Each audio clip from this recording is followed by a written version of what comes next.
Hello.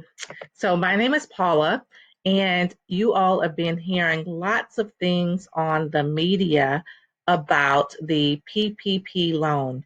And what I like to do today is to come to you to share a little bit more detailed information about the PPP loan.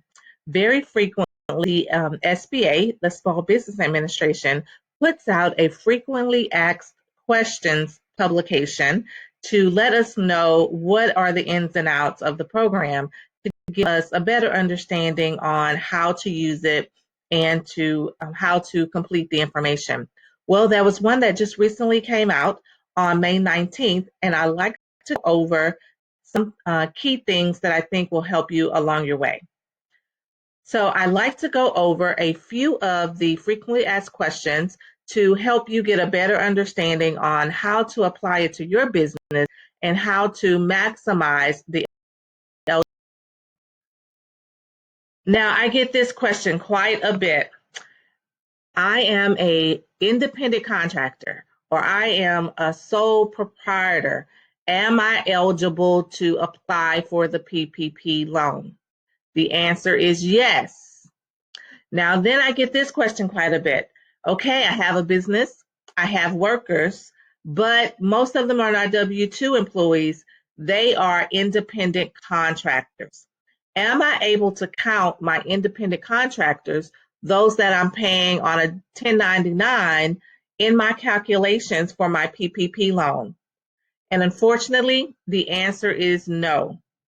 Any amounts that you have paid to an independent contractor or sole proprietor has to be excluded from the payroll costs. And so when you're completing the PPP loan application, you want to include your W-2 employees only. Now, do keep in mind, independent contractors or the sole proprietors that are getting a 1099, they themselves are eligible for the PPP.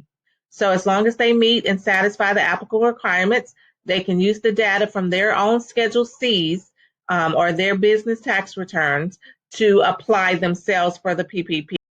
But you are only eligible to include those workers that you are paying as a W-2. And so if that number is limited, then in turn, your loan eligibility will be limited as well. So let's take a look at another one. Now you have received your PPP loan and you want to make sure that you take the actions and the steps necessary to use the funds.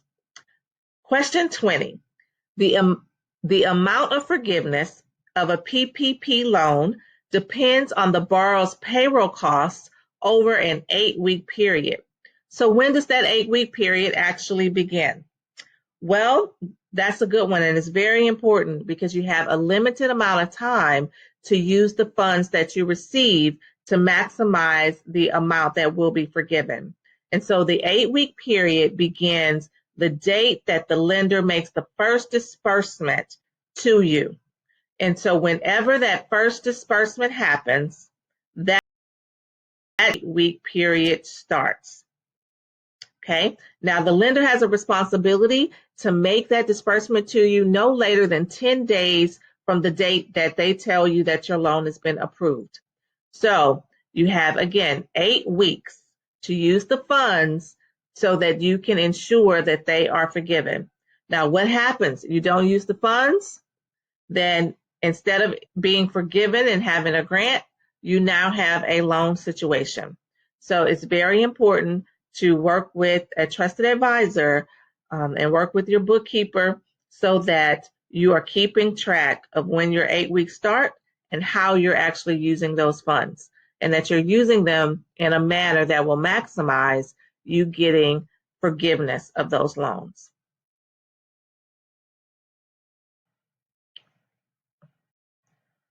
Okay, so let's take a look at question number 40. And so you've applied for your loan, you've been granted the loan, you have 8 weeks in order to pay your employees so that you can maximize the amount that will be forgiven.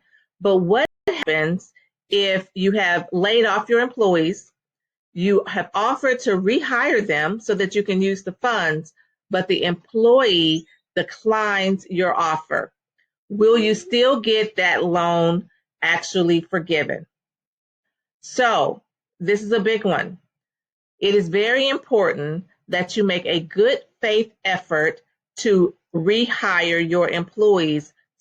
As long as you make sure that you extend your offer, that you make sure that it is in a written format, and that you properly document not only the offer, but the employee's response. And so you want to have that response in written documentation that they have either accepted or rejected the offer. And so you want to be aware that if you make an offer and you have done your due diligence and you have done it in good faith, that even if that employee does not accept your offer, you still have the possibility to be forgiven for that portion because you've made a good faith effort. So documentation is really important in this case. Now, keep in mind that employees who reject reemployment, they may be forfeiting their eligibility to continue on unemployment compensation.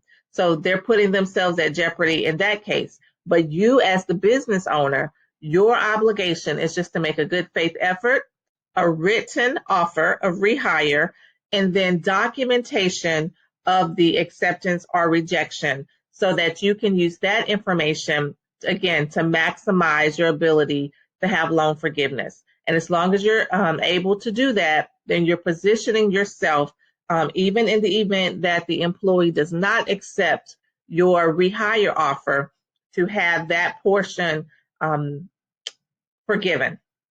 Okay. So these are just a couple tips that I wanted to be able to offer you today.